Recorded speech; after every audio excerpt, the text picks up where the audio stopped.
820. That's how many signatures were collected to tell Blue Ivy's mom, aka Beyonce, to do her hair. Today's episode is very emotional for me. We are finally on episode 8.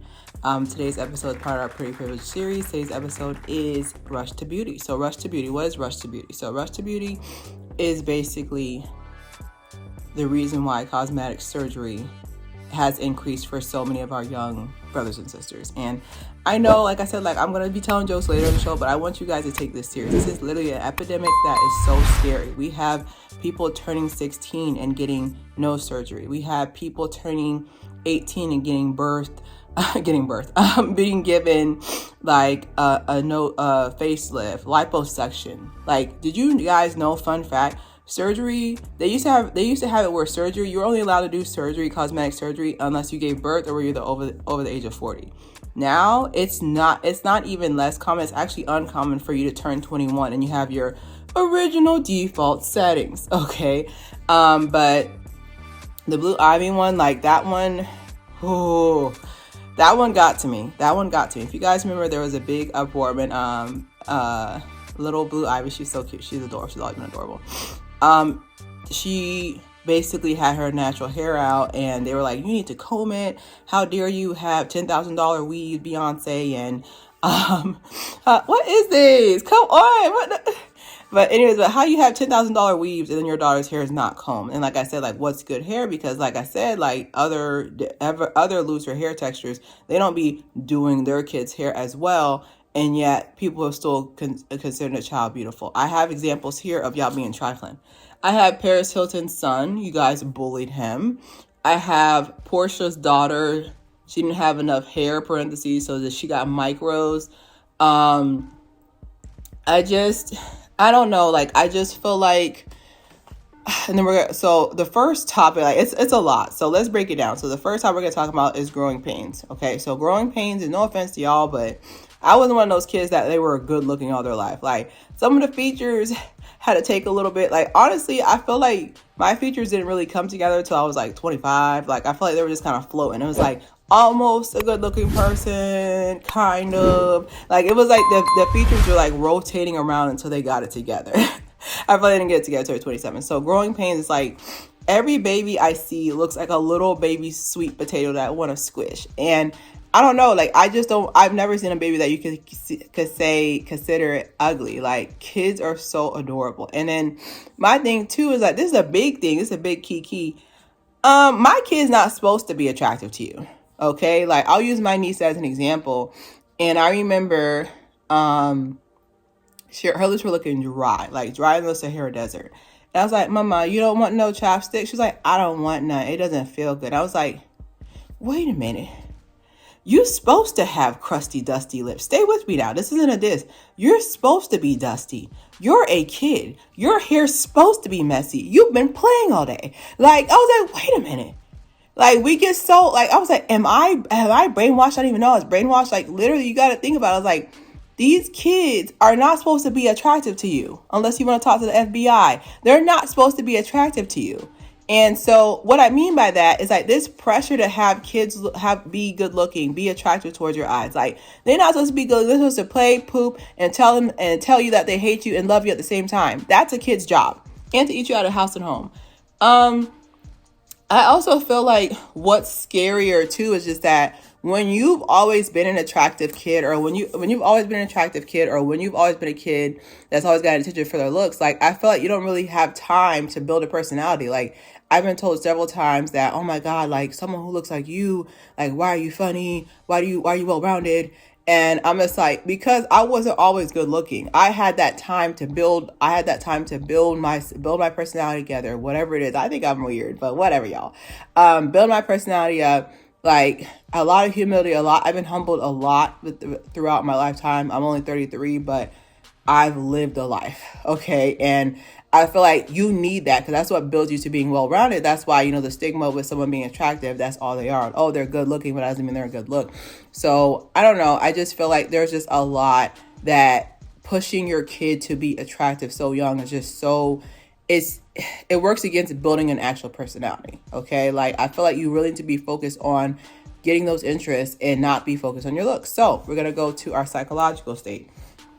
Here I am to use my degree. So I feel like the psychological load or the weight of not being attractive as a kid, like, I feel like it's placed on you by other adults. And I don't know, like, I think some people want to sit there and try, but I was like, but it is. Like, I really feel like there's a lot of place on it. Like for example, like, you know, like the fact that someone's in 9th grade, this is someone who just got their first period, maybe, you know, second period. They're getting first day school makeup. That's when I knew. I was like, okay, red flag, red flag, red flag. It's time. We got to help. We got to help. We got to help these kids. Like, there's no reason why you should be getting wedding or birthday makeup. There's no reason why you should be getting wedding or birthday makeup in 9th grade. It's not even who you're trying to impress. It's the fact that, why don't you think you're impressive? Like, I say this all the time. I don't got to impress you. I'm impressive. And like, these kids are not, they're 14 trying to get makeup.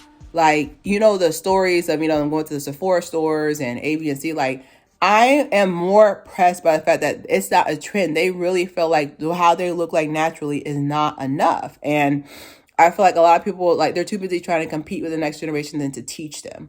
Like, this is not normal. Like, you shouldn't be wearing a full face of makeup at 14 years old. And then I also feel like, I don't know, like, I feel like the standards also come from the parents as well. Like, I feel like, you know, like when I saw Portia from whatever Housewives, I don't know, when I had seen her put micros in her baby's hair, like, I don't know if I shared my baby pictures with y'all, but I was on my Charlie Brown. I had 3 strings to rub together and it was amazing. Like, and then I turned 5, afro to my back. Like, literally 5, like literally overnight, from what my mom told me when I was doing the pictures. I literally had 3 strings to put together, and then I turned 5 to the floor. Like, it's okay for your newborn who still has a soft spot from getting pushed out or, you know, like pulled out. It's okay for them to not have a head full of hair. Like, no offense, but I feel like God doesn't give you a baby with a head full of hair because that's one less thing to worry about. Like, I don't understand it, but that's another video. But no, like, I really feel like it's scary that these parents have certain expectations. And like, I feel like also, like, when you're a parent as well with this rush to beauty, I feel like if you're a parent and you're attractive, like, there's more pressure on your kid. And I know that sounds mean, I know it sounds rude or whatever, but I do feel like there's more pressure on your kid when you're attractive. Like, people expect your kid to be blown out the water. Like, for example, like Angelina Jolie's kid, like, if she didn't look the way she looked, you know, who else was another kid that people are like, oh, how could you come? Like, there's just been so many times where, like, as celebrities, like, I've seen them and the parents are really attractive, and like, people come in for the kids, be like, oh, well, how come you're not attractive? Like, and then it's reversed. Look at Zendaya's parents. Like, she's had to defend her parents left or right. I am battling a little bit of a cold, so if I sound nasally, I'm just letting you know. But with Zendaya's parents, like, how dare you? Because if you come from my parents, I'm coming for you, and I will not stop. Okay, I will not stop. But it's the reverse. Like, people saying Zendaya's parents aren't attractive enough. And then, like I said, rush to beauty as well. It's just so scary that they don't know how a regular teenager is supposed to look. Like, you're supposed to have pimples. Like, I see them using hydrocolonic acid, whatever that thing called from the commercial, child. But like, I see them using all these things. I was like, let that skin alone. Like, leave your skin alone. And I had blackney. Like, blackney is when you have pimples that you don't pop and you just, like, it was just black. Like, from here to here, just black. Okay, like, spots everywhere, scars. Like, I used a lot of toner to reverse all of those. But I'm just letting you know, like, there's just so much, I don't know, like, there's just, like, it's just frustrating because these kids they don't even get to enjoy their childhood. Like, they've been thrust into perfection. And I don't know, like, the effects long term, like, I feel like age 30, and because you know how, like, currently there's like a Gen Z versus millennial battle right now going on TikTok and the Twitter or X, whatever. And I feel like the long-term effects are scarier. And I'm not saying like I just pick up patterns. Okay, I get I get paid to do this at work, you know, to pick up patterns, to see what type of trends are gonna be popular or not. And I feel like the long-term effects of rush to beauty is definitely more scarring. 30 is gonna appear older, because I feel like, to me, just from looking at myself, like I feel like I look like the average 30-year-old. Like I still have a little bit of youth, a little bit of hope in the eye, but I still have a little bit of youth, but I still have like that age. You could tell, you could sense the age on me. Okay, just from me just evaluating myself, like objectively, I look like, if I was walking down the street, the youngest I would think I was is maybe 28. The oldest, maybe 35 when I've had a really tired day. And that's fine. That's my age range. Now, what irritates me is that people are going to start, I don't want to say it, but I can see a lot of people resorting to ways to ending their story and taking themselves from their loved ones quicker because they fear aging. And that's why I said, like, this is like a really sensitive topic for me, because it's an honor to age. It is an honor. Like, there's so many people in my family that I wish I could bring back to talk, one more hug, one more conversation. And you guys are taking it for granted. Like, that's wild to me. Like, I'm smiling because I'm pissed. I'm smiling because I'm pissed. Like, I don't understand. Like, y'all are very ungrateful.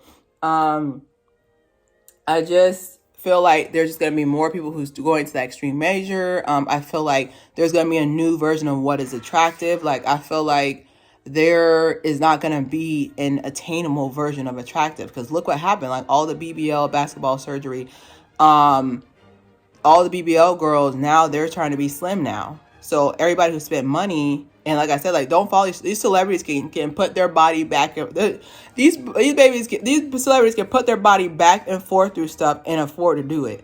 Oh, big boobs are in. I can do that with my lunch break. You cannot. You're the average American working class. Like, you took out 3 loans and sold an organ to be able to pay for what exactly? And now it's not on trend anymore. And I don't know. I just feel like one thing we need to do for certain is we got to follow the code again. Like, there is a code that women and children are not involved. When I say that, I mean pregnant women and children are not involved. Like, I feel like the fact that you can have the audacity, which, that's why I said Beyonce, I can say one thing about Beyonce. Beyonce has more patience than me, because you're not going to sit here and come for Claire Jr. It's not a word.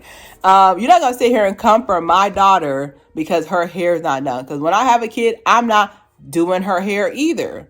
That's why I still have edges at the age of 33.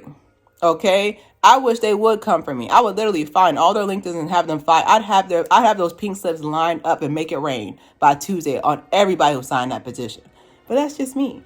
I just feel like there's a code. Like, you don't come after somebody's kid. I don't care how many head they are. You saw what happened with Erica.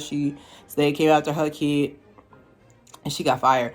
But from Love and Hip Hop. And I just feel like everybody needs to detox from social media here and there. Like, a lot of people have me confused, with someone who actually uses social media. Like, social media is what I use as a tool. I'm not on social media, if that makes any sense. Like, I'll have people and be like, you didn't watch my story? I was like, unless the algorithm pulls it to my face, I'm not going looking for it. I'm not saying that I don't care about y'all lives. I'm saying that I don't have time to, if that makes any sense. Like, even this, like, I'm filming this right before I go to a parade / after party. Like, I don't have time to, like, I'm so focused on my, like, if you look closely, I'm actually inside my bag. Like, the velvet walls. Like, if you look closely, I'm actually inside of my bag. Like, I don't have time for it. And I think that's why I also stay leveled, because I don't have time to sit there and compare it to what you're doing with your life, because I'm trying to make my life right. Okay. I feel like my 30s are my second chance of getting it right, you know? And I don't know how to describe it, but like, there's just a way that you guys can still be involved but not be too involved. And then my final last thought, if you want to listen or not, don't be afraid to delete people who are destructive to your peace. Like, I feel like you guys are trying to wear this banner of honor, like, I let my haters see what I'm going through so they can do. No, you don't have to. I know there's a Bible verse that said God will prepare a meal in front of my enemies. I know, but he will prepare that meal, as in he will give them access to seeing your life. You don't have to. The moment somebody makes me feel uncomfortable, or you got to be so protective of yourself. The moment someone makes me feel uncomfortable, the moment someone makes me feel like they're trying to down my personality, they're gone. I have zero tolerance. Like, if you knew how many days you had, like, you don't know how many days you have left. Might as well spend them with people who actually like you. Don't forget to subscribe, share. It's Claire here.